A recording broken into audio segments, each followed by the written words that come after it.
Hey guys, I'm Running Joe Off-Road, and this is Running Joe Off-Road. We're doing things a little bit different today. We started a podcast. So, I want you guys to do one quick thing. Head over to Twitch, follow Running Joe Off-Road if you want to catch this content live, unedited, and unfiltered for the most up-to-date content. Anyways, guys, we're going to be into our first ever podcast, so please, no judgment. The topics are all over the place. It's very hard to follow because Matt and I were just getting a feel for it. So if you guys like this video, make sure you like and subscribe. We promise a slightly better layout for the next go. Anyways, thanks for following. Thanks for being here. Stay running off-road. I will catch you in episode 2. Matt and I are both motorheads from, the streets of Edmonton racing. YEG. Yeah, exactly. YEG, UCOGs, boy. That's us. Yeah. So that's what this is. You're probably like, Ghost, I'm not shocked you clicked it. But yeah, so that's the idea is we're going to try and do at least a monthly podcast. We both enjoy sports, the controversy in sports. Like today, the Duncan Keith trade. I have a hard time, I look at it as it's a shit show in the Oiler Nation because... Hold on. Duncan Keith went to the Oilers? You missed that? Totally missed that. Duncan Keith went to the... You remember, I'm a Flames fan, Joe. So No, I get that. So I don't get those. I don't get those updates. So telling me Duncan Keith went to the Oilers. Duncan Keith went to the Oilers, and we're gonna bring it up right now.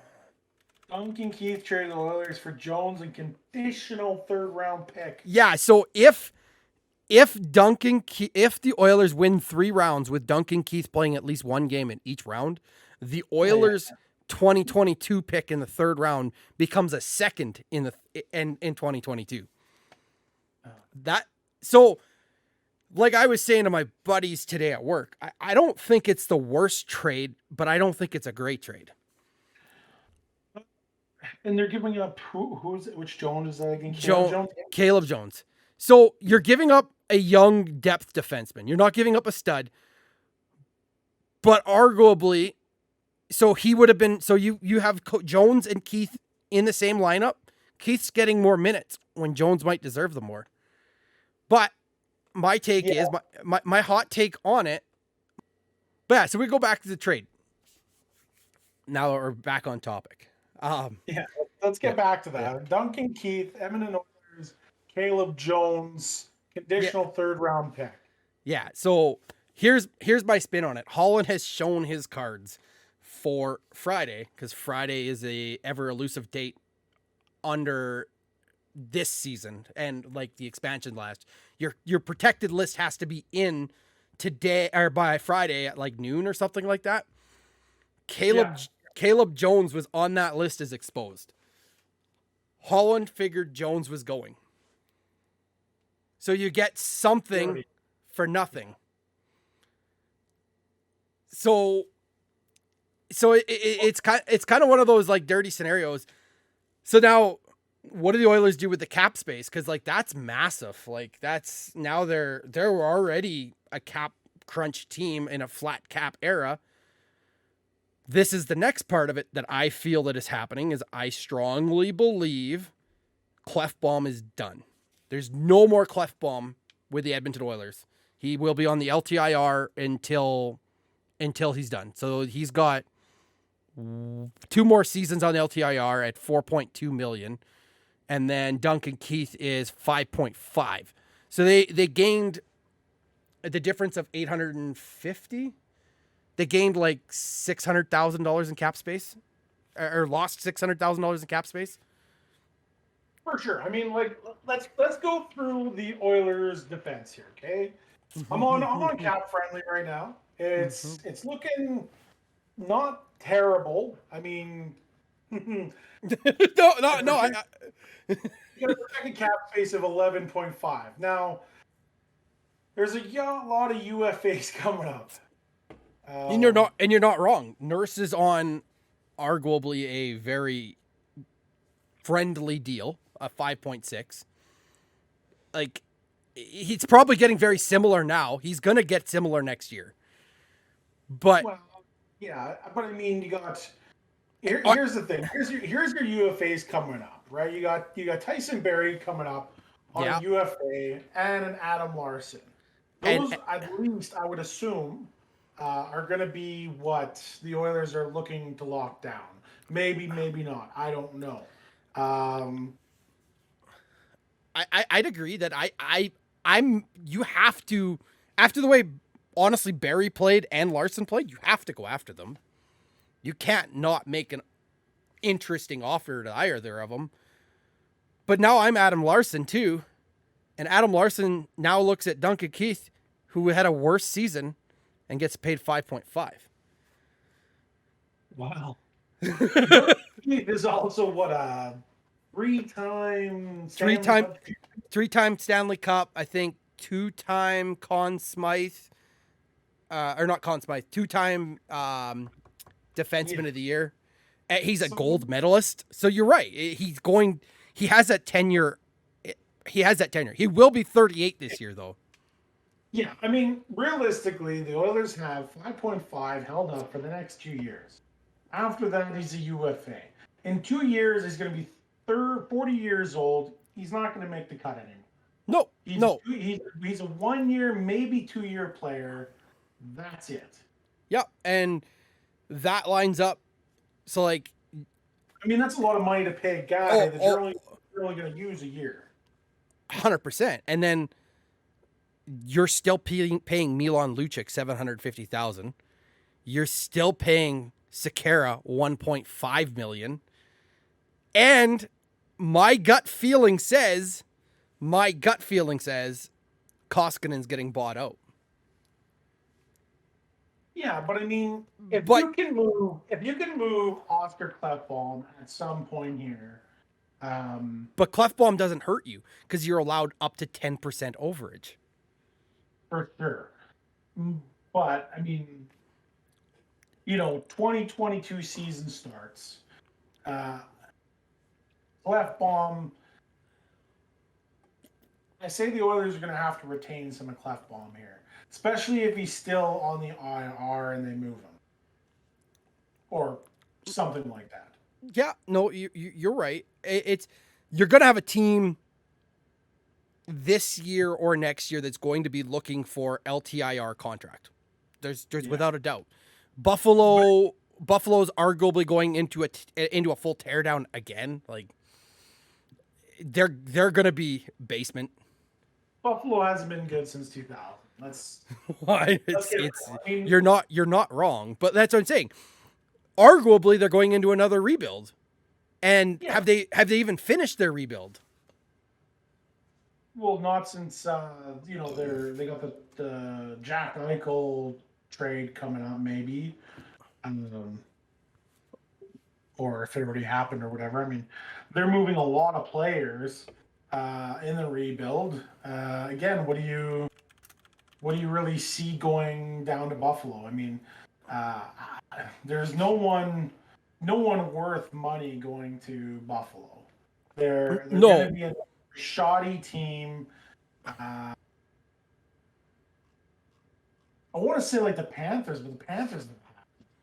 But the Panthers again, like, yeah, he could go. Like, Eichel could go to the Panthers, but what do they have for cap space right now? Your Florida Panthers have a projected $13 million of cap space, but Barkov's due a contract next year. This year, Wenberg was good for them. You got Anthony Duclair. He's an RFA. They have a few RFAs. They got some things they can move, though. And then, let's face it, they have this ridiculous contract with Bobrovsky. Carey Price is just as bad. The next 5 years, that's a problem. And then you still have Ekblad on a $7.5 million contract. So he's hidden in their LTIR right now. Oh no, sorry, no, he's not projected. That's right. They don't have any LTIR at the moment. So, Yeah. so you're sitting at 68 out of 81 million, and Yeah. then Sam Bennett's on an RFA, and so he's gonna fetch a couple million, is my guess. I don't know what he's gonna take. He's arbitration eligible, so you know what that's like. Yeah, but I don't think they're gonna. I don't think they're gonna hold him. I mean, he's probably gonna be one of those guys that are gonna be eligible for the expansion draft. Yeah, and that's the bonus. Like, it's crazy because we can look at the cap right now, and Tampa's the only team that's above the cap, Well, and that's because they've been playing that game with what's his nuts there. The one the big controversy here was that Kucherov. Kucherov, yeah. Well, I Oh, mean, shit. when you hide $9.5 million in cap space and you sign a whole bunch of basically nobodies to get you into the playoffs, what do you think's going to happen? Well, and are you really letting Goudreau or Coleman walk? Like, they had an unbelievable playoff. Like, Yeah. can you let? But you kind of have to, and like, what are you gonna like? Are you gonna try and say, hey, Steven Stamkos, we need to move you to make this team more viable? Like, I mean, you can. I mean, they can move a lot of different players here. I mean, yeah, they're a back-to-back Stanley Cup champions. yep, Good on them. It hasn't been done in, geez, since what, the Oilers? I think was the last time. Penguins, Penguins. Penguins did back-to-back there. Okay. Yeah, Penguins did back to back. This is twice in 20 years in the cap era, which is crazy. I didn't think you could have a back to back period in the cap era, but Now, twice. I'll be the devil's advocate here. Realistically, we can take this 2020 season and throw it in the trash.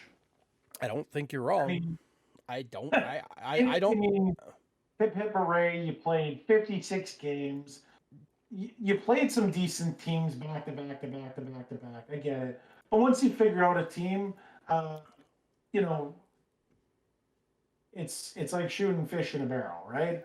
I mean, look at the Oilers. Oilers did that to the Flames. Winnipeg did that to the Oilers. Toronto figured it out with Ottawa. Like when you play like 8 to 10 games of the same teams over and over and over, sometimes back to back, even Yep. triples. Um, you know what's going to happen. You know what lines work. You're not guessing. Like uh, Well, and let's fit. 2020 is a crap season. Um, you know, again, good on the Lightning. I mean, they worked for it. Don't no doubt. I'm not going to discount it too much. But at the end of the day, we're talking about 56 games, eligibility on an IR player. Um, you know, No, I agree. And then like let's face it, I mean, 25 games into the season, I was done. I didn't. It was the same hockey game every night. There was no Montreal versus Toronto hype. Like there was no like the last couple Edmonton versus Calgary. There was no Battle of Alberta, in my opinion. Like it wasn't that. Your camera's frozen. no, no. Oh, I oh, think I you was were just looking at the screen. I yeah, apologize. yeah. No, it's all good. But yeah, so, but that's just it, right? Is I strongly believe that like you called it, like, can you write 2020 off as an oddball year? You can't say that it wasn't a hard cup to win because they had to go through everybody else, and it's the same thing. Like They still played the same amount of uh, uh, playoff games. They still beat good teams that made the playoffs. and Again, I'm not really gonna discount it. Again, it's a back to back, but I am definitely gonna say they played all East teams oh yeah, uh, you're right. back to back. I mean, and realistically, like it wasn't even a West team that they went up against. I mean, they went up against Montreal, another East team. Yeah, they basically swept them. Sorry, Joe. But Whatever, it happens. well, hey man, did you see Oilers getting swept by Winnipeg? I didn't. Nope. No, I thought that was at Did least. you see Winnipeg getting swept by Montreal? Not a chance, but it happened. Yeah, and that's Edmonton, Winnipeg. I honestly expected a 6-game series. I didn't actually expect Edmonton to win that series, but I did expect a 6-game series. I mean, Hey, go back to the first round. I thought Montreal was done in 5 or 6. I did not believe they were going to beat Toronto. Hey, why would you? Toronto was Toronto. Montreal was Montreal. Montreal skated in, by luck. Anybody else winning 2 games was what it was. 2 games. 2 games they had to win, right? I mean, it was between Vancouver or the Canadiens or even the Flames. And that was within 2 games. Like it's crazy to say, but I mean they skated in just under the radar, and here they are. They made the Stanley Cup final, and they had Canada's backing against them. I mean, everybody was rooting for the Montreal Canadiens at the end. I mean, no one wanted to see a Tampa Bay repeat, but here we are today. That happened.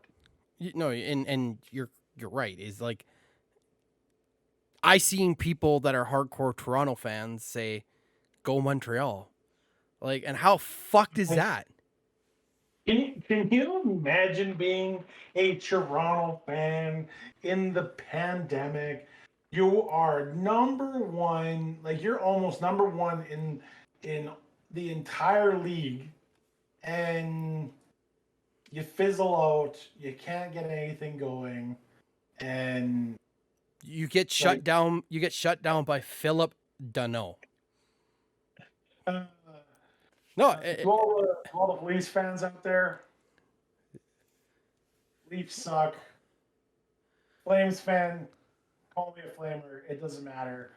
no, and that's like I am a Habs fan. I'm a Oilers second. I like hockey. I just generally like hockey, right? It's funny because I used to be, and I think you too. Yeah. We enjoyed watching the CFL. I'm not even excited for what's coming up in the CFL this year. Like, I have no genuine interest in the CFL going into August. Zero. That's fucked.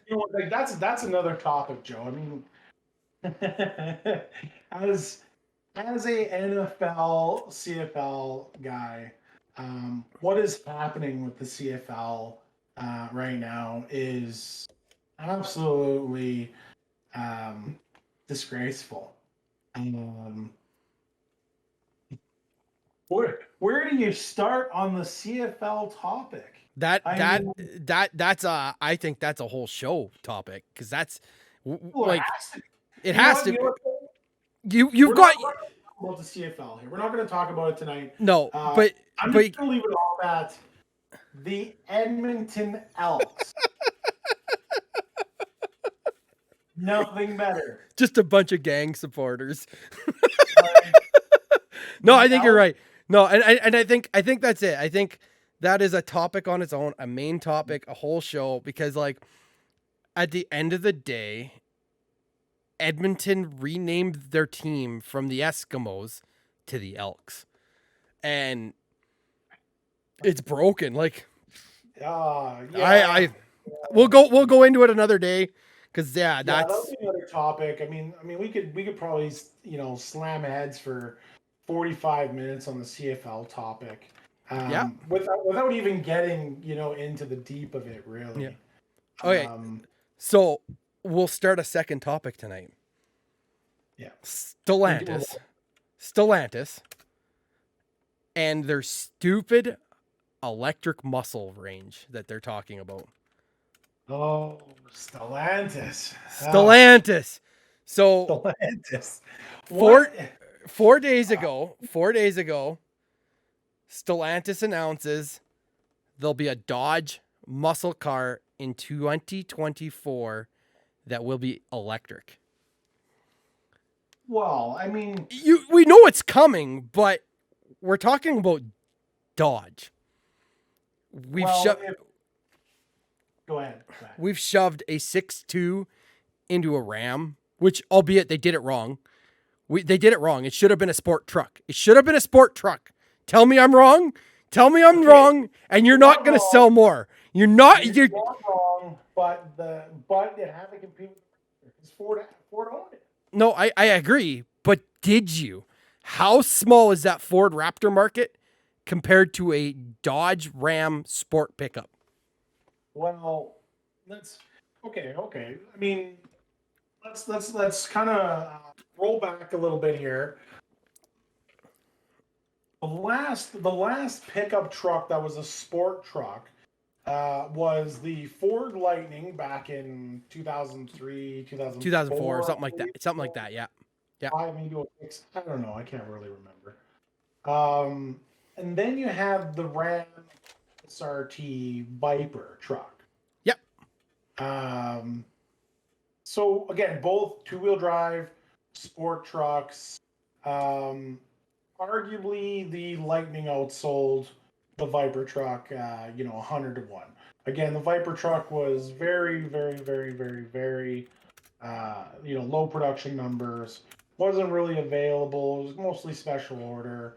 But damn, did that thing do some gnarly burnouts. Oh, fuck. But all they had to do was step on the gas. Well, yeah, I mean, what was it? 8.1 liter V10 or whatever it was, at that time, making 500 horse, 500 foot-pounds of torque, somewhere around there. I think the only thing that they did wrong with that whole truck was how bloody tall the thing was. You're not. It is massive. It is. The Lightning had the sport truck feel to it.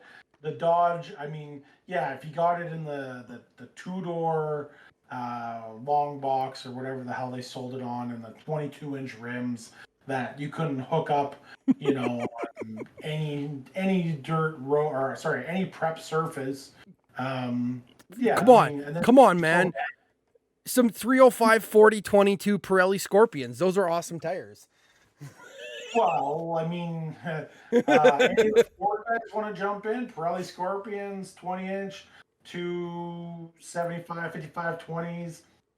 I know there's a lot of you out there that are like, these tires don't work.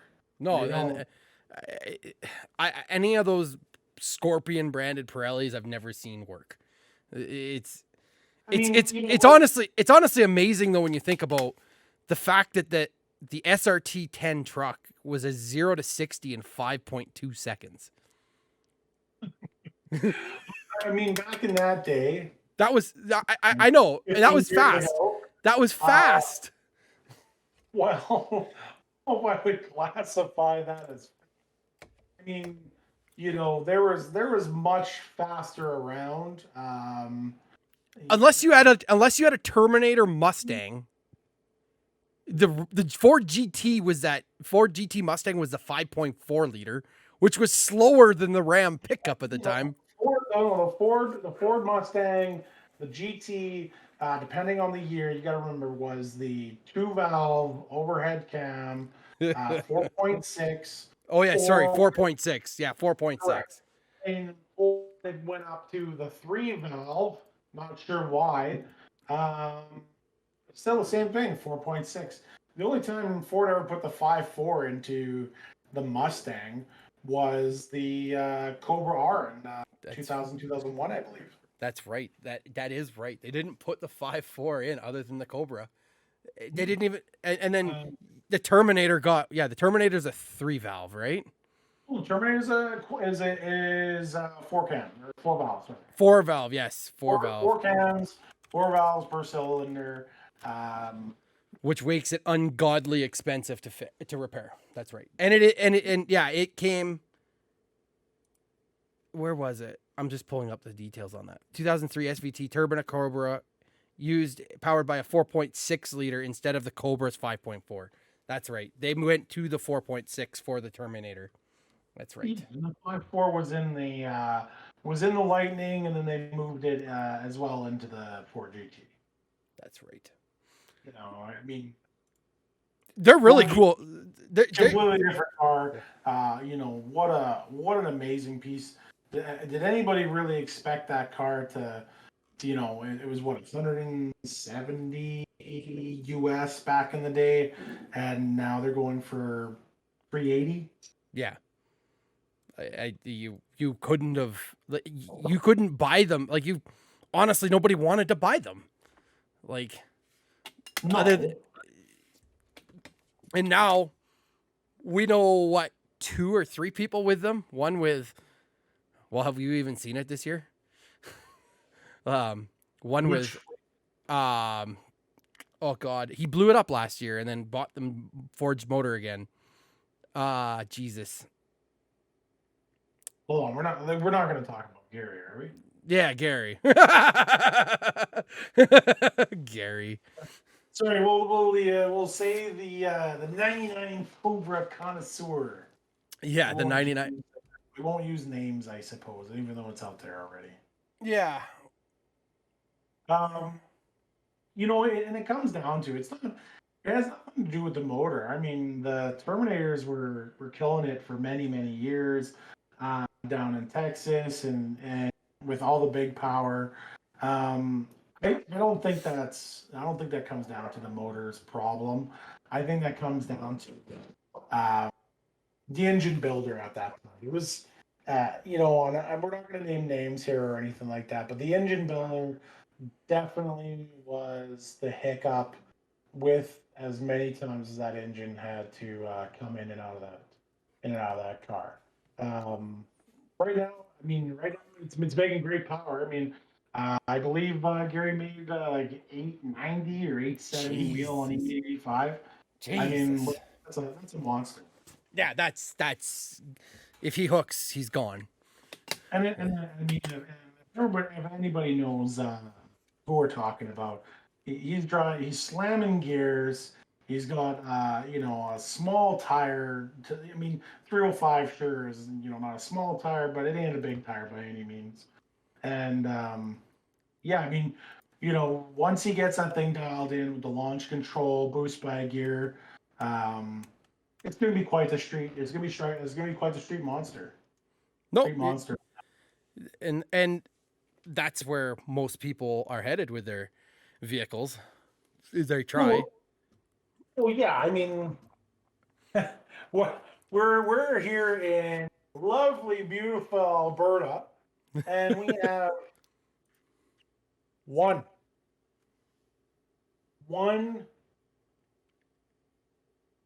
quarter-mile drag strip. Period. And Everything else around is airports, eighth mile events, you know, all these road course tracks going up. But we got to deal with our friends over at Castrol Raceway.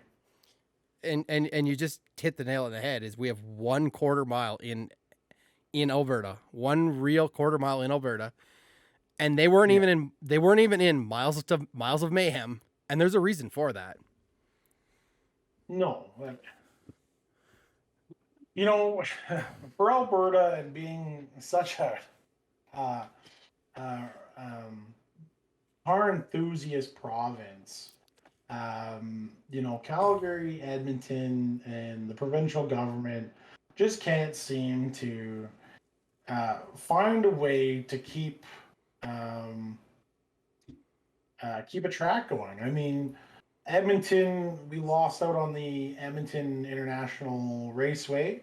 You know, we were holding huge events, IndyCar, GT1, GT2, GT1 events back in the 80s. If I remember correctly, Joe, that was up on, but basically 137, where St. Albert Trail kind of is today. Yep. And you know, we chased it away. We're like, no, it's too loud. It's gotta go.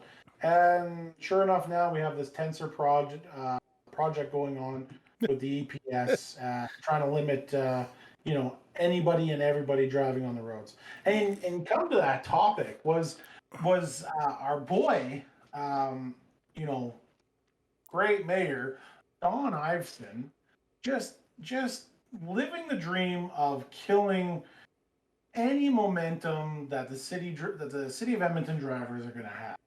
Uh, just the other day, we lowered the speed limits from 50 to 40. 40. Because it's gonna Like, save lives. well, okay, again, like, you know what? You want to put a 50 or sorry, a 40 zone in the communities? I'm for it. You know what? It's fine. It's not a big deal. 50 in a community down to 40, big whoop. I mean, we're already doing 30 30K through most of our residentials because the school grounds and the playgrounds and whatever else. I mean, whatever. That's at the end of the day, that's whatever. But when you start adding it to White Ave, downtown, like it's a war. This is a war on drivers. Yeah, and then And you're making those you're making those residential and intercity travels slower. Meanwhile, you've got your Henday at 100, which could easily be 110. Everybody already does 110. highway, so I Yeah. mean, White mud is 80, and there's good chunks of it that could easily be 100. Congestion would slow it down. well, the white mud was higher, then lower, and then they went Variable. back to 80, and now it's kind of just been a mess. I mean, Well, let's face it. When is white mud not under construction?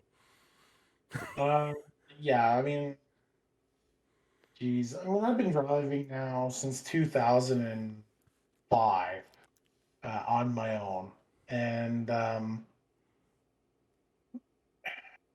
the city likes to play these games of these make work projects.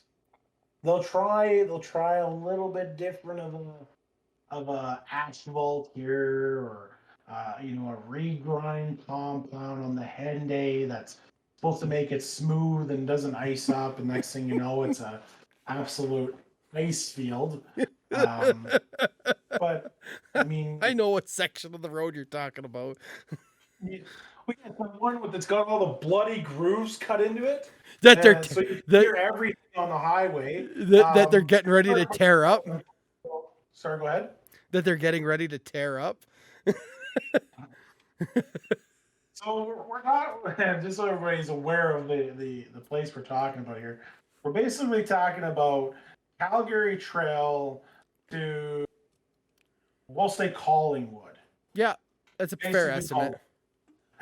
They decided that this new recycled rubber, asphalt, concrete mix, whatever it is, then they're gonna groove the top of the pavement because it's gonna allow better traction, everything like that.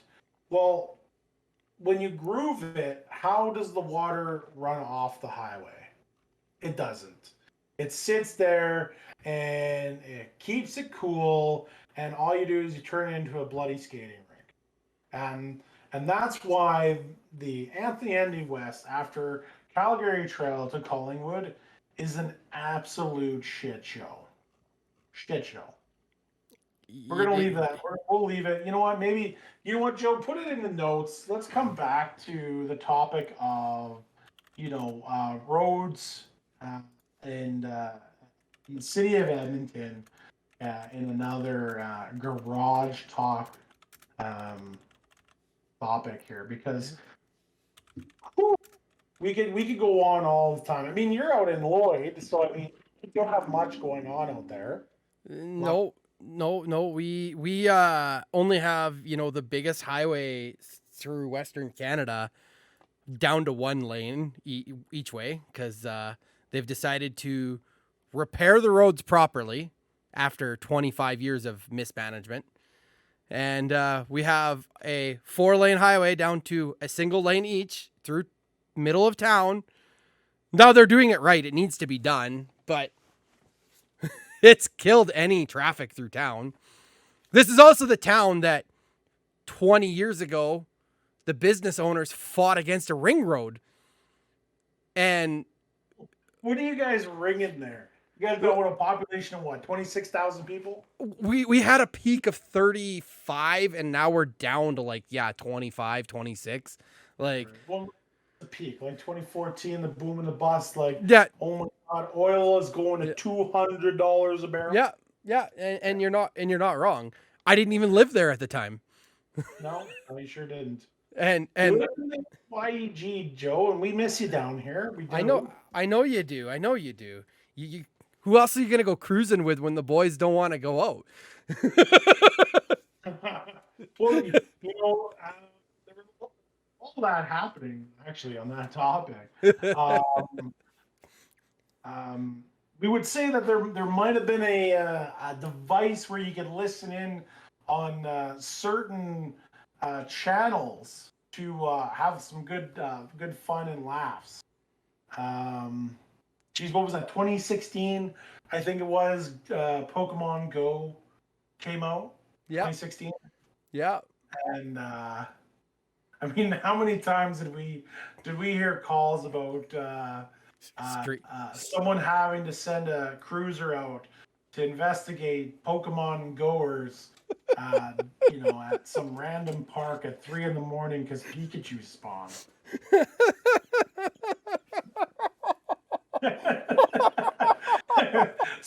Especially, you know what, when they may or may not have been hunting themselves. You know what I'm saying? Those responders. Dude, that radio was awesome. Like what was it? A couple times, Matt. I think somebody just got murdered downtown. Well, that was exactly it. It's like, oh, holy cow! Someone got murdered. We got a high-speed chase. We got clowns in the park. Remember that one? There was clowns. Yeah, the clowns in the park. Yeah, that was good. Chasing people down. You just don't get that entertainment for free anymore. Well, you can't even get it if you pay for it because they blocked it completely. Yeah, well, they're keeping Edmonton safer by doing that. Well, but I will agree. I know there are perks to it. Hiding that when they are after a highly prolific criminal in the area, it is not all over the airwaves and Facebook like it was. Like that time that house was burning down and the guy was locked himself in the house and burned the house to the ground. Well, that one's a bad one. Yeah, for sure. I mean, God rest his soul. But there was another one I was following on the radio scanner channel on Facebook for YEG back in the day. And it came up listening. One of the operators said, I think this guy that's running from the cops, he was in like a Dodge Ram or something like that. I think it was the spring or late fall, early winter kind of time around there. Running from the cops. And they thought he was listening to the scanner radio because every time they said they're gonna move somebody to some spot, the guy decided to take a detour. Where I don't know. I mean, he just veered off, went through the ditch, turned around, did whatever. They had the helicopter and everything.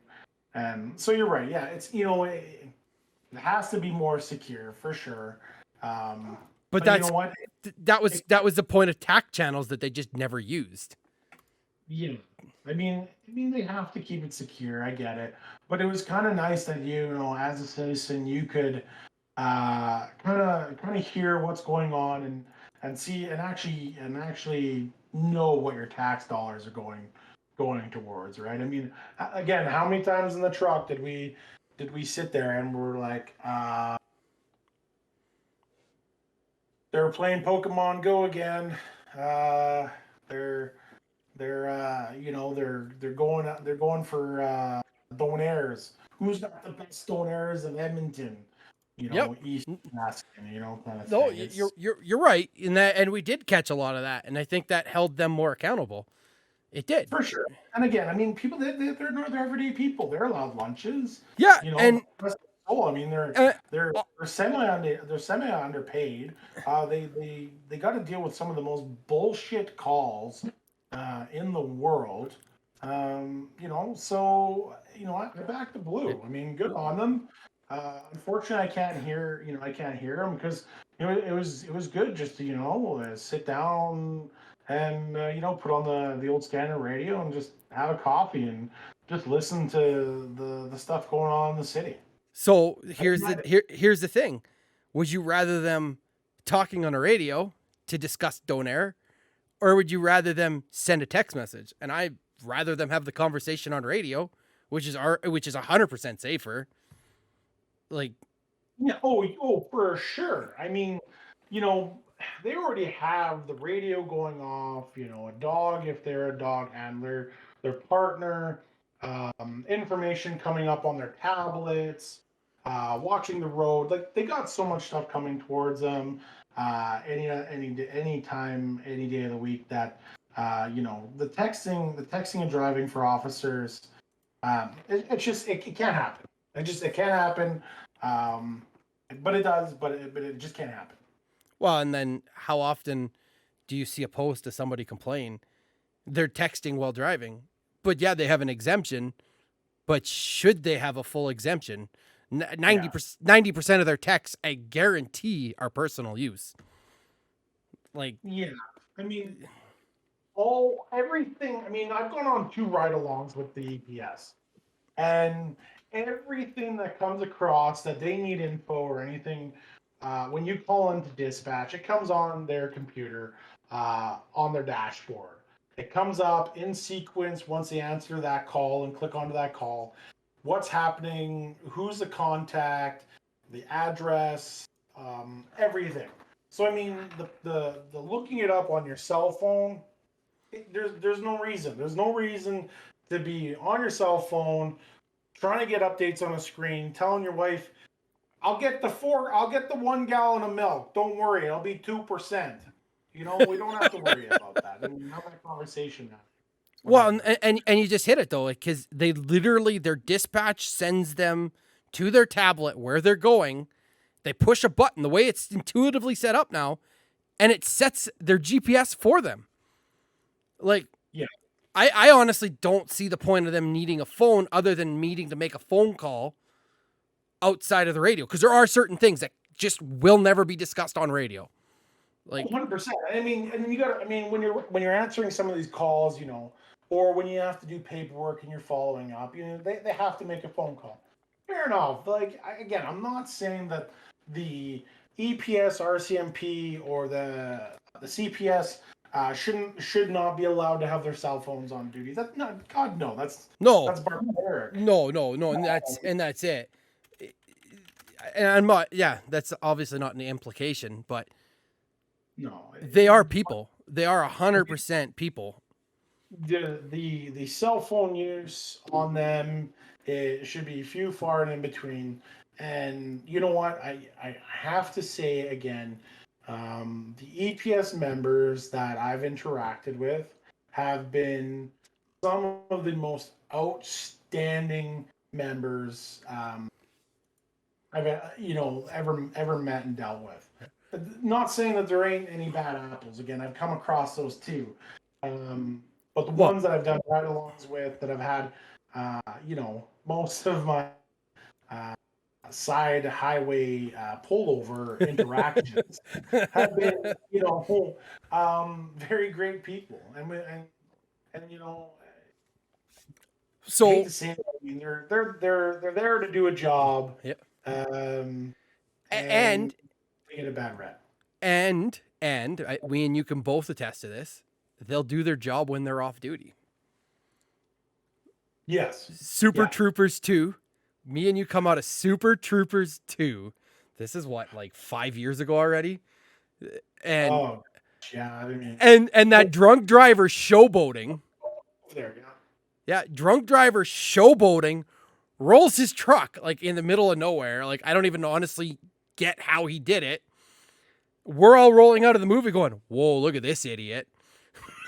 and, and everybody rushes over and we're like, "Yeah, we'll stay. We'll be witnesses. Like it's fine. Cuz and we both realize at this point Edmonton already fights hard enough to keep these drunk driver losers off the streets, let alone to have them go through the case. But then lo and behold, half of the movie theater was off-duty police officers. Like, thank God that they were, to be completely honest with you. Thank God, because that guy was whipping around in the North Edmonton cinema on Manning Trail or Manning Boulevard, whatever the hell it is anyways nowadays. Just fishtailing, doing drifts. I mean, it was probably what fall time, somewhere around there. yeah, something like that. Doing burnouts, whatever it is, and there's kids. Movies are just getting out. There's kids. There's people coming out of restaurants. There's drunk people coming out of the movie theater. This is a big area that's highly congested back, pre-COVID, and here you are being an absolute menace in your truck, and then you decide to be the hero, just about kill yourself and your passenger. And again, thank God to the EPS for the off-duty officers being there, because he was already talking about fighting it. Him and his friends were talking about fighting it. Don't leave a witness report. Don't do this. Don't say anything, because they wanted him to get off. And lo and behold, it wasn't even his first time that he was caught drinking and driving. No,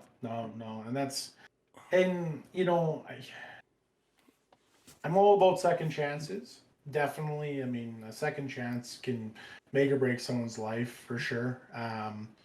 But God, like we gotta find a way to make sure that these types of individuals are just held to a higher standard, right? I mean, I don't know. I don't know what the consequences can be or how to do it. I mean, I'm not.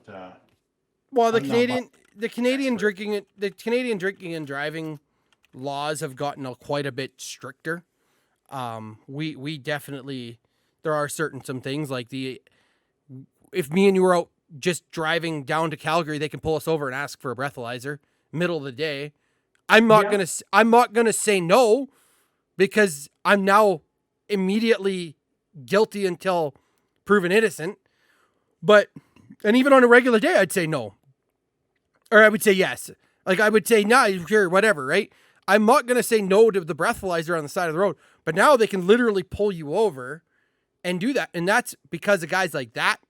People that fight their DUIs, like how many times have you heard of somebody that's fought a DUI 5, 6, 7, 8, 9, 10 times and gotten off almost every time? Wow, that comes down to, again, a broken court system. Yep. That we all know that is there. I mean, we've all had friends at any given stroke of life, family court, property court, anything. If it has to go to court, most of the time you throw enough money at a problem, it disappears. It's just that simple. And it's unfortunate that it happens that way. But it does. I mean, yep. It's unfortunate, but it is what it is.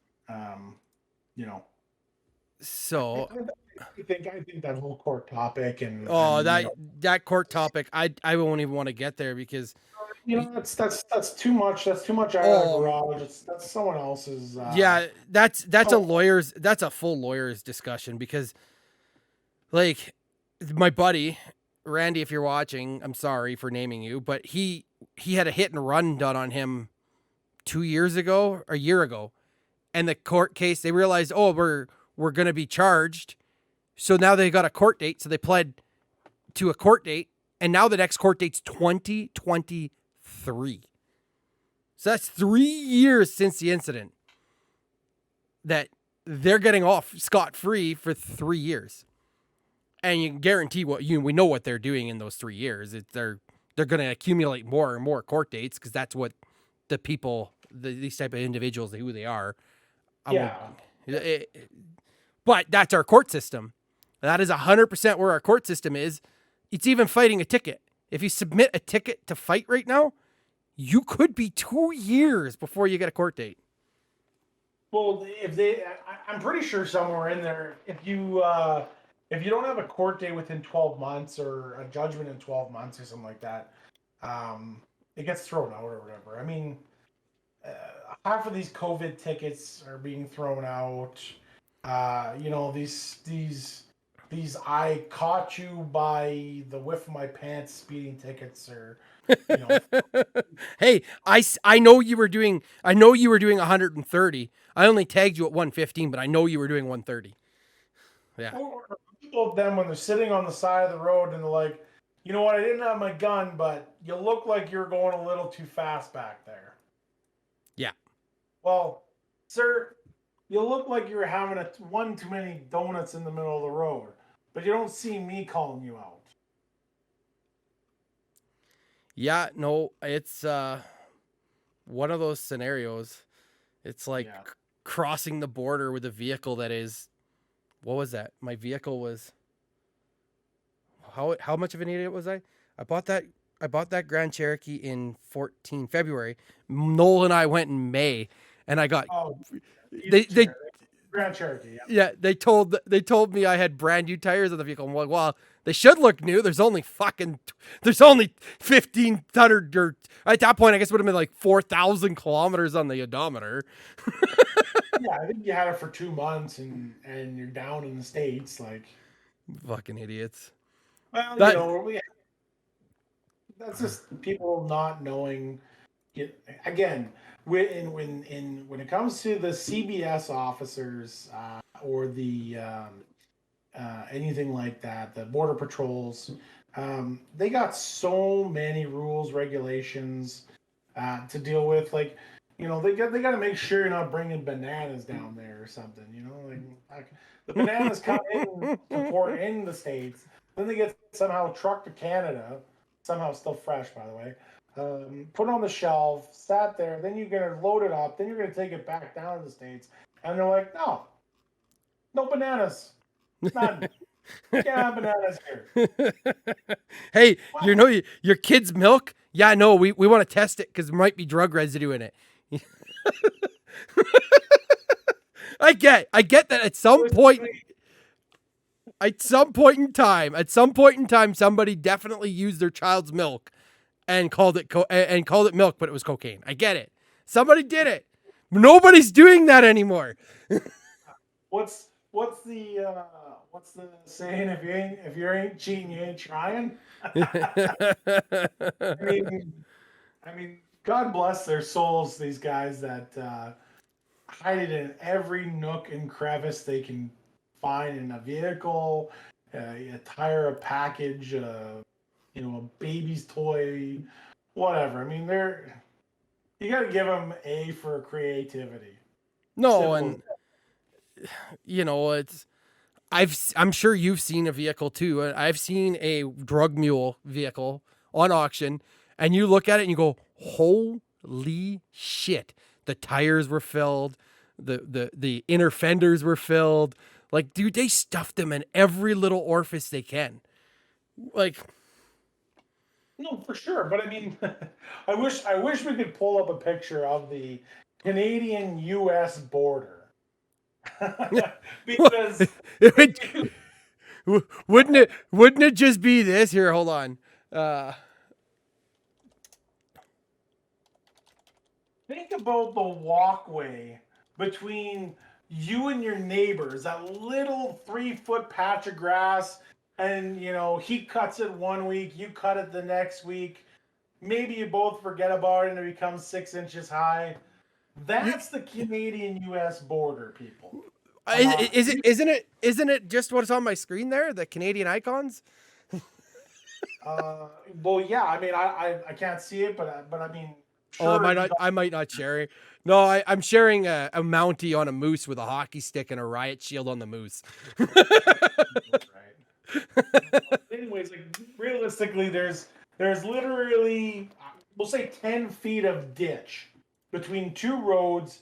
Yep. You know, basically separating down in Manitoba and Saskatchewan and some places in Alberta.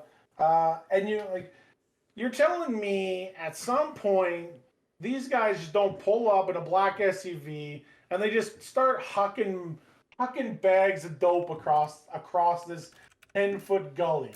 And I'm talking this 10-foot wide and probably, as deep as a cat's tail or whatever you want to call her, pussy willow. And here they are, they're hucking it across, and some other SUVs picking it up. I mean, that's how secure our borders are in Canada. Reality is, and I'm gonna just switch scenes on the Twitch here real quick. I'm sure anybody that if you're watching, this is a Canadian and U.S. border in Saskatchewan. That's what the border looks like. And then you go to Mexico and you got this giant wall or huge ravines. That's what you get in Saskatchewan between the United States and Saskatchewan. Between, I guess, Montana, North Dakota. That's what you get. Like, it's crazy. That's not even, all these pictures that Google, you just Google a picture of the border or whatever. They're showing you all the border guards and the border crossings and everything like that. I mean, man, I really wish I could find it here, but it's literally just a ditch between two roads, and it's unmanned. 90% of them. Oh yeah, you know what? Oh, here it is. Here it is. What a beautiful picture this could be here for you, Joe. Let me just share your screen. Yeah, share it. Send it. There we go. Send it to you because I don't know how to share my screen. I don't know this stuff. This is my first podcast, everybody. Yeah, here we go. No, you're right. That is 100%. For anybody looking, that is what most of the border in Western Canada and most of Canada in the United States looks like this. Yes, there's a bunch of forest, but do you think the forest is even easier to get things across? Come on, who in their right mind is not you know what? We're just gonna drive to wherever the hell this is in Timbuktu, wherever it is. We're just gonna throw a couple bags of cocaine across the border and call it a day. Come on, they have towns. If you want to ship, a whole bunch of cocaine through trucks and everything, and truck it up through Canada, sure, no problem. You know what? You're gonna get screwed at the CBS coming into Canada and going out of Canada, 100%. But here, look, you could literally just, you know what? A 4x4, a Hyundai Tucson could cross that, for Christ's sakes. And we, load that sucker up with what? I mean, how much cargo space is a Hyundai Tucson? 60 liters cargo space? How much is 60 liters or 160 liters of cargo space in a Tucson full of cocaine? That's got to be a lot of cocaine. You know what I'm saying? It's remarkable that our border is just that.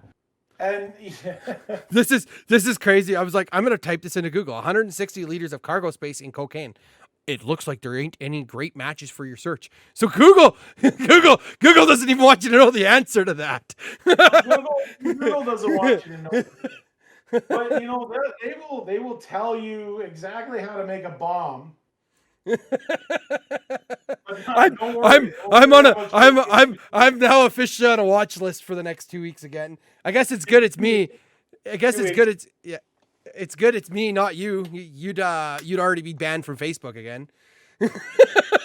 Yeah. Well, unfortunately, being a freedom fighter has its downfall.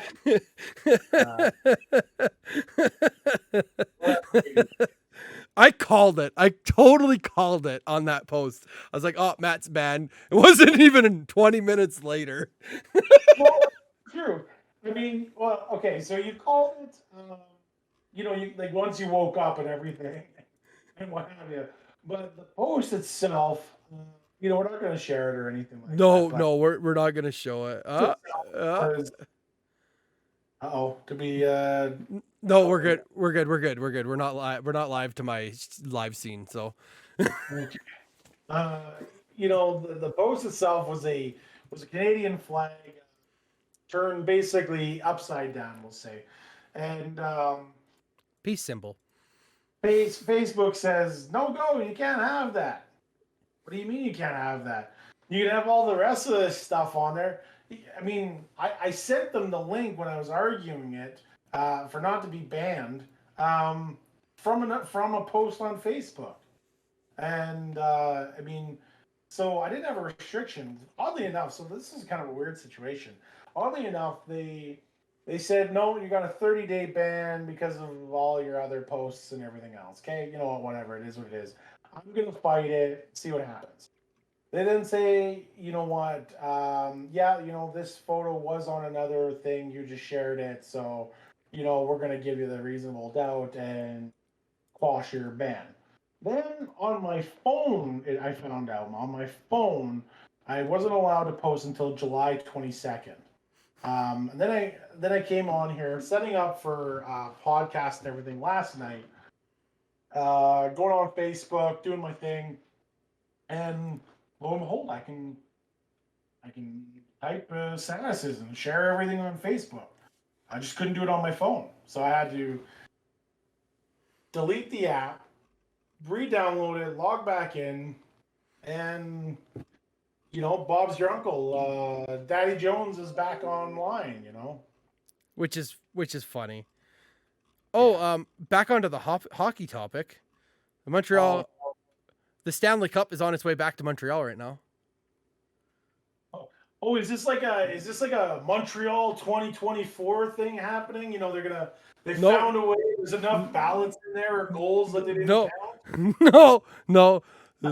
Tampa Bay dented the Stanley Cup, and it's got to go back to Montreal to be repaired. Are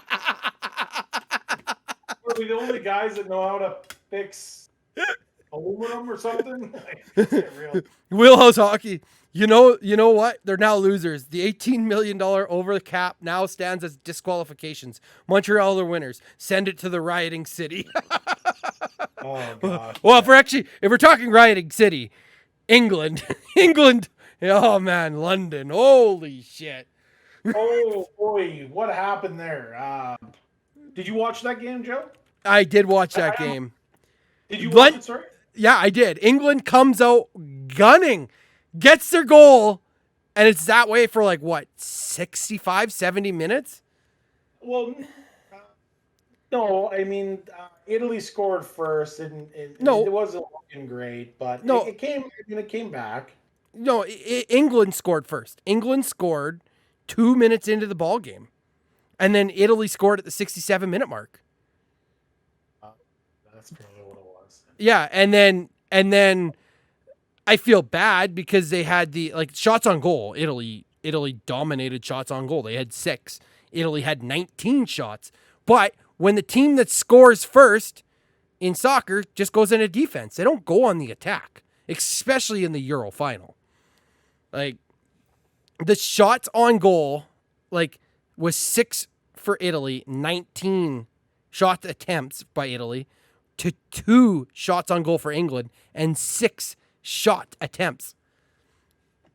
England literally scores in the 2-minute mark. They score at the 2-minute mark, and then they played defense until the 67-minute mark. Yeah, you can't play defense the entire game. Nope. A good game that really showed us that you can't sit on defense is the Portugal Germany. Oh, game. You're 100% right on that. No, get on the Germans to come back and do whatever the hell they did. I mean, after losing to yourselves against France in the opening game. Like, what an embarrassing fucking opening that was. I mean, thank God, but whatever. Does it really matter now, though? Like, I yeah, mean, we got the 2021, 2022 World Cup coming up next year. World Cup. Yeah.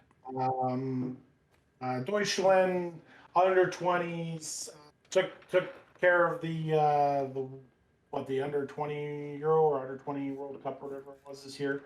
So we get some good hopefuls coming up. Hopefully we don't have to deal with this atrocity of a team that we had this year. And Yogi Low is gone. As much as I hate to say it, I mean Yogi Low was a great coach. I mean I remember watching him back in 2004 and the 2004 2002 World Cup somewhere around there in the Euros and everything. But I mean it's been 18 years, Yogi. Hats off to you. Thanks for all the international games, taking us to the 2014 World Cup champions. That Can't ask one's for better that than, but final for Qatar. I'm just sitting there thinking, like, your top 3 teams right now in the world are probably like Belgium, not Portugal, but Brazil, France, right now in the world. You're talking about Brazil. I mean, Brazil. I mean, they just had the Copa America, and Yeah, you're right. They did get whatever trophy for Copa America here. Yeah, which is Argentina that took that, I think. Wherever Messi plays. Yeah. Yeah. I mean, that's so. I mean, you can't really count out anybody like that, especially Argentina. No, Messi is unbelievable. I as much as like I'm a Portuguese man and Ronaldo is amazing, Messi is unbelievable. You guys and your Cristiano Ronaldo, like, is that the only guy that can score goals for your team at all? That's who they try to feed it to. If they would stop feeding it to him, they would probably score more goals. Yeah, they would. They were feeding him for the record this season, or this Euro, and if they had played more of a, hey, let's get further into the tournament, they probably would have been further along. They have some very young, aspiring football players coming up. Like, yeah, for sure. I mean, let's just go back to the England-Italy game here. The Euro Cup 2020, final penalty kick, right? Final penalty kick. Oh man, that poor bastard. England's entire hopes and dreams since the 1960s of winning any sort of Euro championship is resting on the shoulders of a 17-year-old, first year Euro Cup international big league guy, and well, we know how that turned out. So well, and he missed the entire net. Like, wow. I wasn't gonna keep poking the bear there with no, he's I feel bad. He you can't really let's face it, he has the whole world ahead of him still. Like, he's gonna be in that tournament. Barring the English don't keep him out, he will be in that tournament at least 3 more times. Not to mention World Cup. Yeah, for sure. I mean, at least, probably 3, maybe 2, 3 for sure Euros, and probably 2 World Cups. If everything goes really, really well for that gentleman. It's funny because, like, somebody asked me, why don't you cheer for Canada in World Cup? I'm like, I would love to. I would 100% love for the Canadian men's soccer team to make the World Cup. Our Canadian women will win a World Cup before our men's even qualify for a World Cup. Fair. Well, hold on here. I mean, we have, what is it, the 2026 World Cup coming Yeah, up. It's going to we be we we possibly a North American Cup. So Mexico, the United States, and Canada. and Canada. Yeah. But I mean, there's no definite on No, that. there's no definite, and that's where some of the issues. Your camera's all messed up again. It's funny, I don't know. uh, It's how you but see every because I think trainer. that's the whole standing point on that 2026 is that Canada wants an automatic entry into the World Cup because typically if you're hosting the World Cup, you get into the World Cup. Correct. So I believe it was like Ukraine and Poland back in the day. A couple years ago, they had the two entries. You got Ukraine and Poland make it because they were the hosting countries. I Yeah, think what it comes down to is the fact that you'd have to give three countries the slide in, and but has Mexico? When's the last time Mexico didn't make the World Cup? And the United States. well, I mean, it's been a long time. I mean, realistically, give the Canadian team a shot. I mean, realistically, they're going to play three games. They're going to get their asses handed to them. So yeah, And, it's and you know, good on them. I mean, there's nothing wrong with getting your asses kicked three times in a row. Again, the I mean, like, what was it, the 80s or something? the Canada was in the yeah, it'd be about somewhere. there. So like the last time that Mexico wasn't. Oh no, they did. They qualified as co-host already. Italy, or Canada, Mexico, and the United States have all qualified as co-hosts in the 2026 World Cup. So that's not even an issue. Yeah, well, we qualified Yeah. So because we just snuck in there by a little bit. well, we didn't Uh, make the 2022. We lost in the 2022. My internet's all shit again. Um, but so the last time Mexico didn't make the World Cup, they were banned from the World Cup, and that was 1990. The last time they didn't qualify was 1982. So then so if we go to the United States,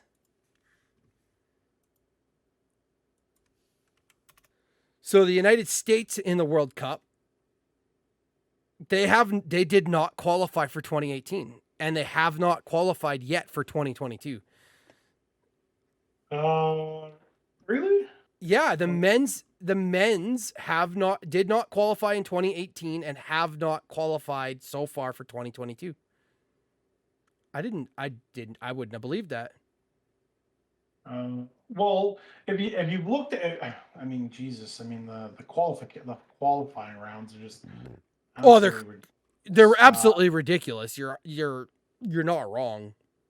With the CONCACAF, is what we got here. Yeah, we got the CONCACAF Cup, we got the CONMEBOL Bowl, we got the CAF, the UEFA, the AFC, the OFC, and I mean, it's just The last time Canada made the World Cup was 1986 and they placed 24th out of 24th. So, well, hold on here. Canada has made it to the 2022 World Cup qualifications in the third round. Yeah, but they lost already. They've lost out. Canada is out of contention for the 2022 already. Really, where are you seeing that? Because I'm not seeing that. I'm seeing, World Cup qualifying CONCACAF third round. Uh, that's first matches to be played on the 2nd of September 2021. Oh, maybe. Oh, it's probably another tournament. They probably because the last I checked, last I had heard, they had been nixed because they lost a game. Well, they might. What it is they might need to clean sweep that tournament to qualify. It's possible. Who knows? Like what? Like who's so in that entire? So the third stage is consisting of Canada, Honduras, El Salvador, United States, Panama, Costa Rica, Mexico, and Jamaica. That's our target there. I mean, uh, yeah. Canada's woo soccer. Sorry, Ghost. The two top spots should go to the United States. They're head and shoulders above most teams in the region.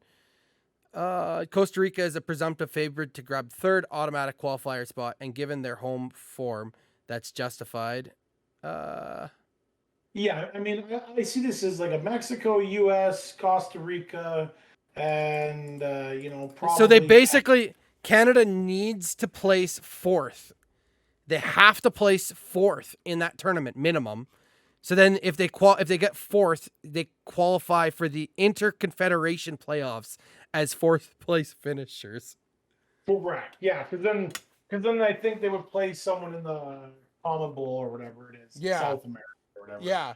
I mean, it's so convoluted the whole stage and everything like that. I mean, there's so many countries. So, because I mean, you're looking at the summary of qualifications. I mean, the AFC, which is China, Japan, um, Singapore, everybody down in there.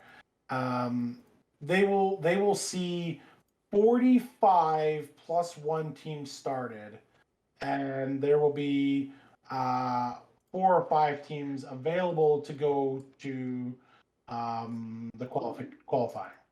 The CAF out of which is the African Federation. You have 54 teams and there's 5 spots. Yep. I mean, that's a hard tournament right there. Oh, CONCACAF is your North America with including your Central America. We have 3 or 4 spots out of 34 teams. Then you got South America, 4 or 5 spots out of 10 teams. I mean, 4 or 5 spots out of 10 teams, really? Like how easy is that one to win? Um, that's going to be one of the easiest. UEFA, again, 13 spots out of 55 countries. Again, pretty simple to get somebody in. And then the Oceania Football Council, whatever, they might even have 1 spot if someone qualifies high enough. Usually that's New Zealand at that point, because I don't even know who the hell's even in the OFC. OFC. Yeah, there's so many little countries in those little areas. Well, the OFC is actually quite small, because I mean it's not a lot there, which is basically everything east of Australia. So you got New Zealand, Solomon Islands, New Caledonia, Tahiti, Fiji, Vanuatu, can't even pronounce that one, Papua New Guinea, American Samoa, Samoa, Tonga, and the Cook Islands. I mean, I guess on the bright side though, so this is next year's the last year of the 32 team format, and then in the 848, which then we should see Canada entering that stage more often in a 48 team regime. Like, are they going to 48 teams? How many games are they going to play at 48 bloody teams? I don't know. Like that's insane. 48 teams. How do you even? It's crazy. We talk about it. Mexico has the most has the most successful qualifying attempts at their average. It's funny because they are the number 1 team on the currently participating and yet to qualify teams. Sorry. That's what I'm looking at.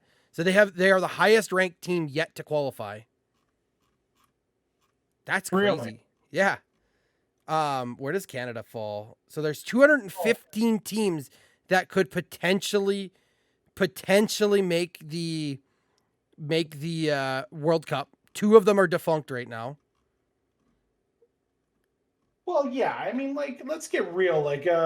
How many of those Middle Eastern, Central African, small European teams are really going to make it? No, and that's you're not going to see Lithuania in the freaking World Cup here. It's just not going to happen.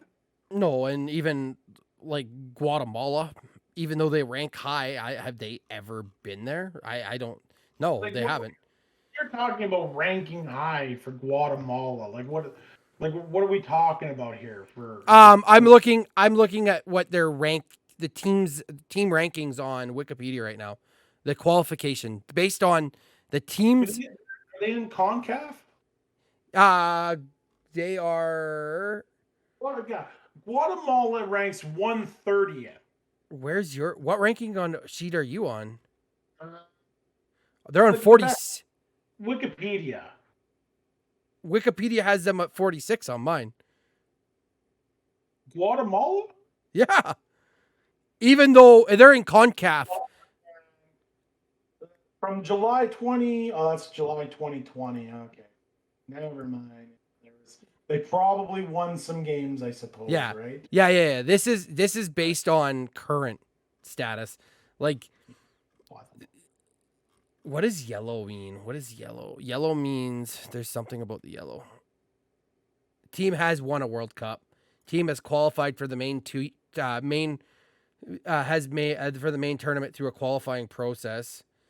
Which whatever. It's like right now the team's qualifying. The top ranked team right now is Mexico. Crazy. Well, and then there we go.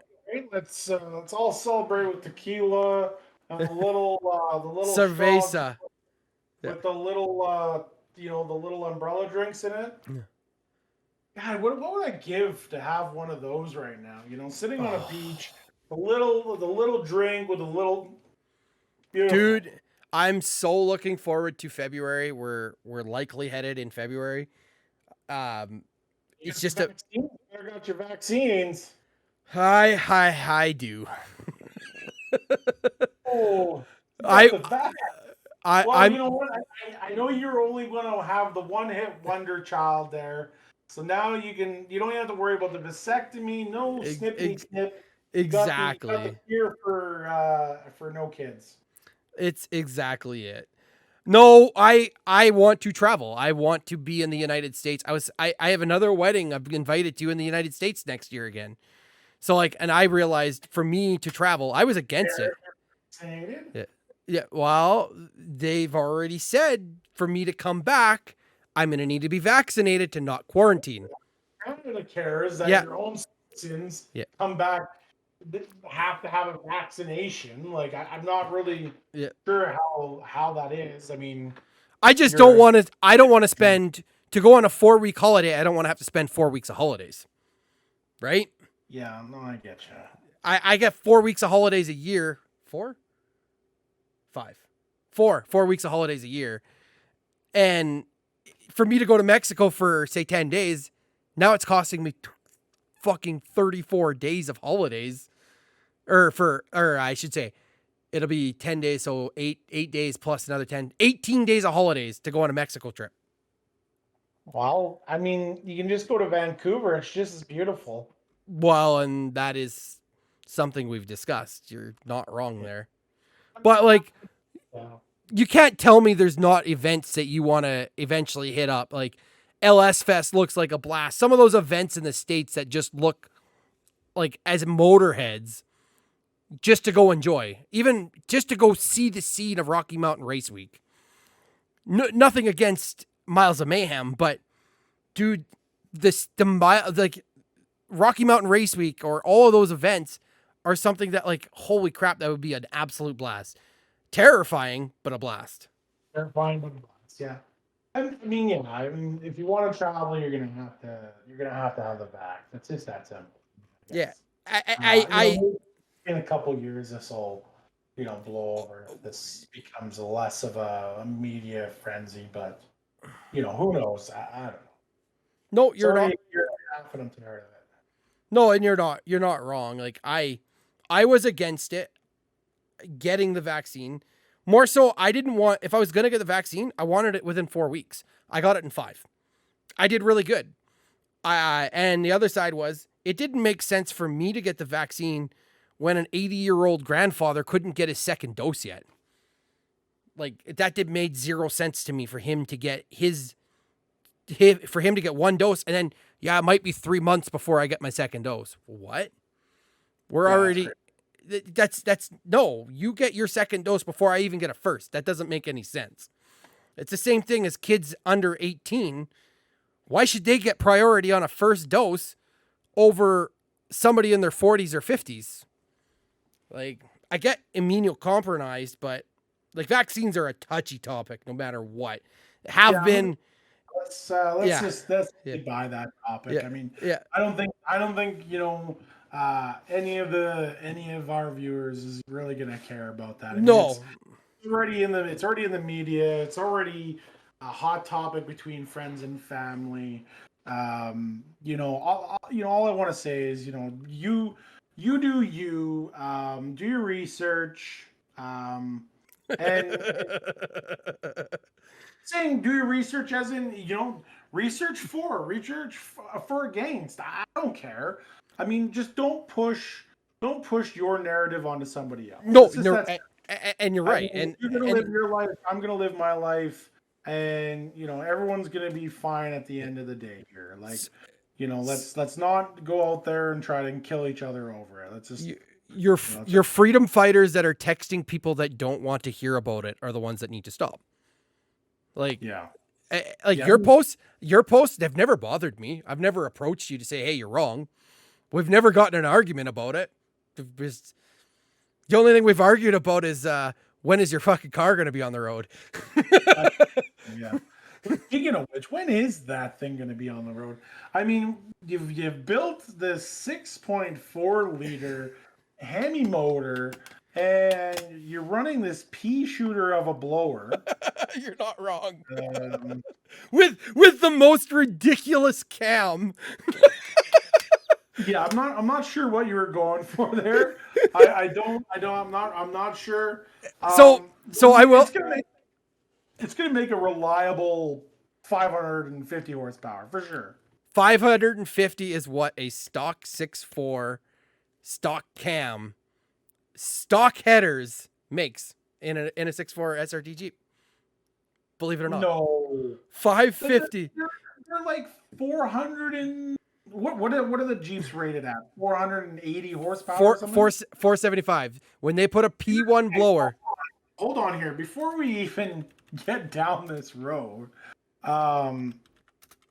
You're telling everybody out there in live land that a stock Jeep is going to make 480 horsepower to the crank, and somehow you're going to throw a cam in it, and you're going to make 500 and whatever wheel horsepower. It's well documented that just not a cam, just the P1 blower.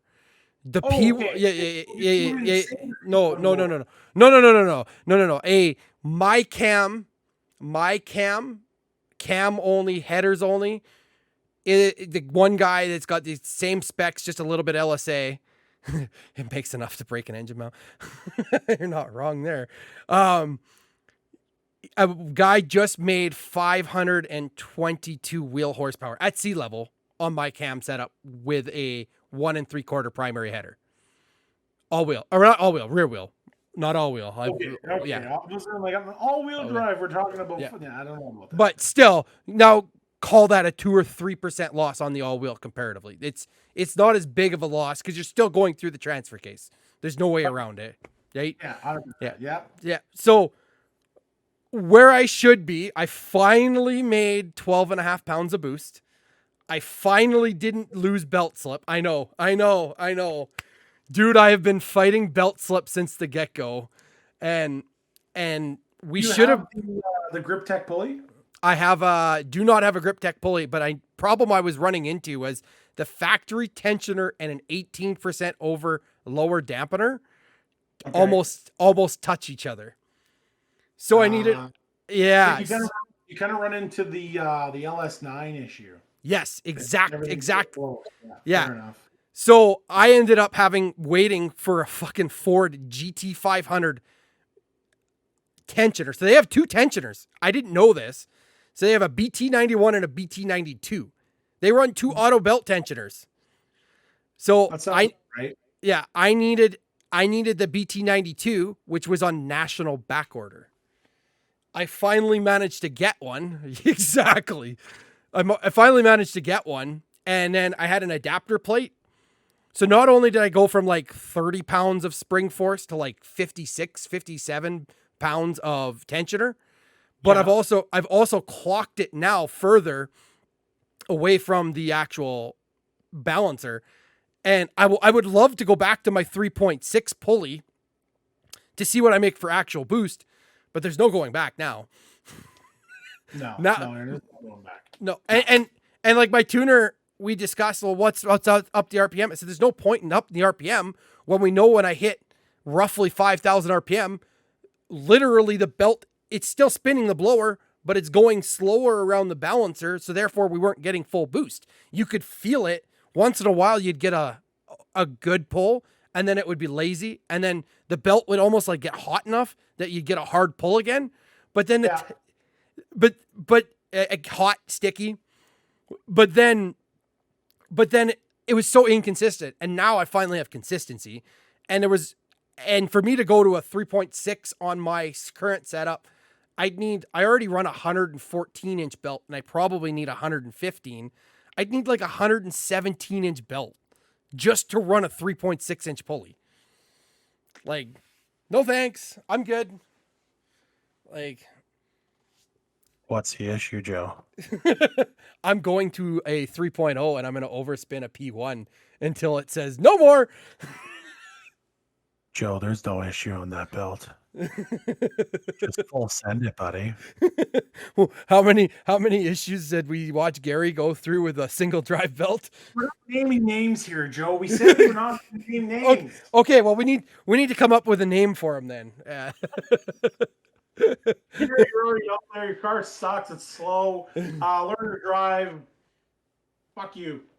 So that said, I am coming to Edmonton on Saturday. I'm gonna go to Tuner Bash likely and go get made fun of, and then I'm gonna stick around for a little bit in the evening, as long as the weather's okay. Coming with the trailer though. You're coming on the trailer? Yeah. Okay. What's the forecast even look like? Like, are we even looking like a good time here? Well, we know that Mr. Inclemental Weather will say no if it's Edmonton. Who's Mr. Incremental Weather? Mr. Father and no longer Barney. It's, what is it, lime green? What are we calling this car now? This Cadillac? The Booger Mobile. Yeah, the Booger Mobile. There you go. Saturday's looking really like boost weather, man. 24 degrees. And you gotta look at the rain there. You gotta look at the rain. It's like 35% chance of rain. No. 35% of the area will see rain. Well, Joe, I don't know if you've lived in Edmonton long enough, but we basically have this thing called Vancouver weather here. And I know, and it says around 1 millimeter, which means it's probably like 15. Yeah, I mean, like we're talking eons from no, today. It'll change. Like Friday's kind of the telltale sign, but likelihood is. And Josh Clausen can't predict the fucking weather to happen tonight, let alone 5 days in advance. So we don't have to worry about that. I'm watching it because Vegreville has their airport quarter-mile racing on Friday night and technically Saturday day. But I don't want to I don't really want to get into day racing because I don't mind in Edmonton, but in Vegreville, it's like, and even Friday night drag racing. If I'm going racing in Vegreville on Friday night, I doubt I'm loading back on the trailer to go to Edmonton. But if I go to Tuner Bash, if I go to Tuner Bash on Saturday, that means I likely can just stay off the trailer and then go rip around and then load on the trailer at some point late in the evening and go home. So, because I'm supposed to be on vacation and bringing the wife and kid to the lake on Sunday. That doesn't sound like vacation. Are you in the doghouse, Joe? I think you're going to be in the doghouse here. Yeah, we'll see. Chance of a shower on Saturday night. But there's a risk of a thunder shower on Friday. Definitely. I mean, it's kind of been an in and out go the last couple weeks, being showers on and off or anything like that. and let's face it, when is the last time you've known Edmonton to have 30 to 40 degree weather in fucking May, June, and July? We got 2, but I was just going to say, I think it's probably good to shut her down there. I'll have some audio filing to do, and it's kind of a good intro. Guys, this is, if you haven't paid attention so far, this is Matt. He's Cam and Lee on Instagram, right? C-A... Only. Cam and Cam- Lee. Where did you get Cam and Lee from? Oh, yeah. my God. Oh, yeah, that's right. Cam only. So Cam only, he Man. definitely... Yeah, he definitely only has a cam in his Corvette. Yep, we'll let you believe that. And now everyone's gonna think I have a small penis. Damn it. And then I am Running Joe of Running Joe Off-Road. We're gonna again topics. If you got topics, send us a message. We'll gladly try and talk about them. Likelihood is from most part of us, you're gonna see sports. You're gonna see automotive. We won't try to touch too much on political because political is a whole nightmare, and me and him see very similar on that. We're gonna talk about it. We're not gonna talk about politicals too much. Yeah. Well, it might tip the scales here and there, but we're definitely gonna pull back as hard as it goes down because that's just a never ending. That's a good way to get yourself in trouble. Yeah, it's a rabbit hole. We're not gonna go down it. Let's try and keep it PG-13 As much as we can. Go from there. So, anyways, guys, thanks for tuning in. Thanks for staying around. Thanks for listening. If you're listening to this on a recorded broadcast, yes, Ghost, 100%. Ghost, did you have anything you wanted to ask before we sign off for the night? I know you're lurking on your 61 and lurking. Well, who are the two people that are even watching? Is it just Ghost and what, your mom? Hi, Joe's mom. I couldn't tell you because I have a viewer that stays hidden, so it's probably a lurker. So like on Twitch, it's hard to tell sometimes. Have a good one. It sounds good. Okay. Well, we're gonna sign off there, guys. Again, if you have any recommendations for topics, let us know. We're probably gonna open next one up with talking about CFL and the failed I think we're going to talk about the CFL, and it's the CFL with what the atrocity of it is right now, and it's failed inner workings with the XFL, which should have happened. And yeah, you're just gonna put a little habanero on that, hey? Just we're going to open that up. Oh yeah. All right. Well, it should have. But anyways, guys, thank you. Take care. Matt, any final words? No, this has been great, Joe. I can't wait to continue doing these however often we do. Yeah, it's been fun. First time podcasting. Definitely gotta learn all this mumbo jumbo, camera, mic. Yeah, the computer, mic. The big thing is what I noticed is we're actually gonna have to probably move it a little closer to you on average. Yeah.